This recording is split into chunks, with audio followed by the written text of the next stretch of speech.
சுட்டெரிக்கும் வெயில் பேருந்து நிலையத்தில் நிற்க இடமின்றி தவிக்கும் பயணிகள். ஓமலூர் பேருந்து நிலையத்தில் நிழற்கூடம் அமைக்க பயணிகள் வலியுறுத்தல். சேலம் மாவட்டம் ஓமலூர் பல்வேறு கிராமங்கள் மற்றும் நகரங்களின் இணைப்பு பகுதியாக உள்ளது. ஓமலூர் நகரின் வழியாகவே பெங்களூரில் இருந்து தருமபுரி, சேலம், கோவை, மேட்டூர், ஈரோடு, கேரளா, மைசூர் உள்ளிட்ட பல்வேறு நகரங்களுக்கு செல்லும் மைய பகுதியாகவும், அதேபோல ஓமலூரை சுற்றியுள்ள நூற்றுக்கணக்கான கிராமங்களுக்கு முக்கிய வணிக நகராக உள்ள நிலையில் அரசு, தனியார் பேருந்துகள் பயணிகளை ஏற்றி இறக்கி சென்று தினசரி ஆயிரக்கணக்கான மக்கள் ஓமலூர் பேருந்து நிலையத்திற்கு வந்து செல்கின்றனர். ஆனால் ஓமலூர் பேருந்து நிலையத்திற்கு வரும் பயணிகளுக்கும் பேருந்து ஓட்டுநர்களுக்கு தேவையான எந்தவித அடிப்படை வசதிகளும் இல்லை.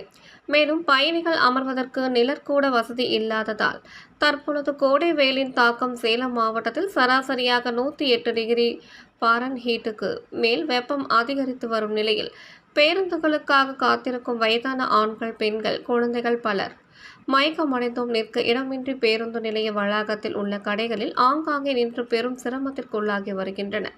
பொதுமக்கள் மற்றும் பயணிகள் நிழற்கூடம் அமைக்க வேண்டும் என பல ஆண்டுகளாக பல்வேறு முறை கோரிக்கை விடுத்தும் எவ்வித நடவடிக்கையும் இதுவரை இல்லாத நிலையில் ஓமலூர் பேருந்து நிலைய பகுதிகளில் பயணிகள் நிழற்குடை அமைத்து தர வேண்டி சேலம் மாவட்ட நிர்வாகத்திற்கு பொதுமக்கள், சமூக ஆர்வலர்கள் கோரிக்கை விடுத்துள்ளனர்.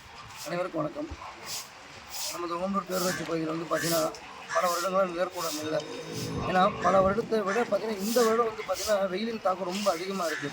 இதனால் மக்கள் பார்த்தீங்கன்னா போதிய இடவசதி இல்லாமல் கடைகள் போன அந்த மாதிரி இடங்களை தங்கி பிரயாணம் செய்ய வேண்டிய சூழ்நிலை ஏற்படுது. இங்கே பார்த்தீங்கன்னா பலாயிரம் மக்கள் வந்து ஒன்று கூடி பிரிஞ்சு போகிற ஒரு மிகப்பெரிய சந்திப்பாக இந்த ஓமலூர் தாலுக்கா இருக்குது. இந்த ஓமலூர் தாலுக்கா பார்த்தீங்கன்னா நமது மாவட்டங்களிலே முதன்மையாக உதவப்பட்ட தாலுக்கா என்று ஒரு அறிக்கை உள்ளது.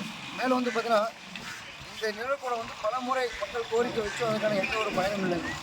இப்பொழுது அடிக்கக்கூடிய இந்த வெயிலின் தாக்கத்தின் காரணமாக மாவட்ட நிர்வாகமும் இதற்கான நிர்வாகமும் உடனடியாக இதுக்கு தலையிட்டு இந்த தமிழக அரசு இதற்கான ஒரு நிதியை ஒதுக்கி மாவட்ட நிர்வாகத்திடம் தங்களது கோரிக்கைகளை சொல்லி பொதுமக்களுக்கு எங்கள் கோரிக்கைகளை ஏற்று ஓமலூர் பேருந்து நிலையத்தில் இந்த நிழற்கூடம் அமைத்து தருமாறு மக்களின் சார்பாகவும் பொதுமக்களின் சார்பாகவும் சார்பாகவும் கேட்டுக்கொள்கிறோம்.